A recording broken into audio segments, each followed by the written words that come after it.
সাত রামনগর বিধানসভা কেন্দ্রে নবনির্বাচিত বিধায়ক দীপক মজুমদারকে সংবর্ধনা প্রদান করল বিজেপি ৮ নং টাউন বর্দোয়ালি মণ্ডল কমিটি। বৃহস্পতিবার বিজেপি ৮ নং টাউন বর্দোয়ালি মণ্ডল কার্যালয়ে এক অনুষ্ঠানের মধ্য দিয়ে দীপক মজুমদারকে সংবর্ধনা প্রদান করা হয়। অনুষ্ঠানে নবনির্বাচিত বিধায়ক দীপক মজুমদার ছাড়া উপস্থিত ছিলেন বিজেপি ৮ নং টাউন বর্দোয়ালি মণ্ডলের সভাপতি সঞ্জয় সাহা সহ অন্যান্যরা। মণ্ডল সভাপতি সঞ্জয় সাহা নবনির্বাচিত বিধায়ক দীপক মজুমদারের হাতে ফুলের বুকে তুলে দিয়ে এবং উত্তরীয় পরিয়ে দিয়ে সংবর্ধনা প্রদান করেন। নবনির্বাচিত বিধায়ক দীপক মজুমদার সংবাদ মাধ্যমের মুখোমুখি হয়ে জানান, বর্দোয়ালি মণ্ডলের পক্ষ থেকে সংবর্ধনা প্রদান করায় তিনি অত্যন্ত আনন্দিত। তিনি আরও জানান, তিনি নিজে বর্দোয়ালি বিধানসভা কেন্দ্রের ভোটার, তাই আগামী দিনে তিনি বর্দোয়ালি ও রামনগর বিধানসভা কেন্দ্রের জন্য কাজ করবেন।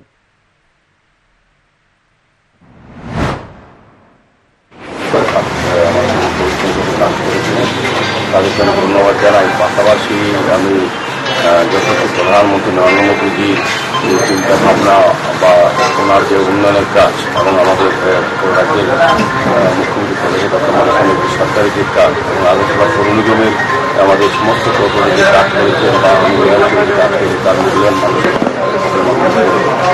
সবাইকে আমি ধন্যবাদ জানাই।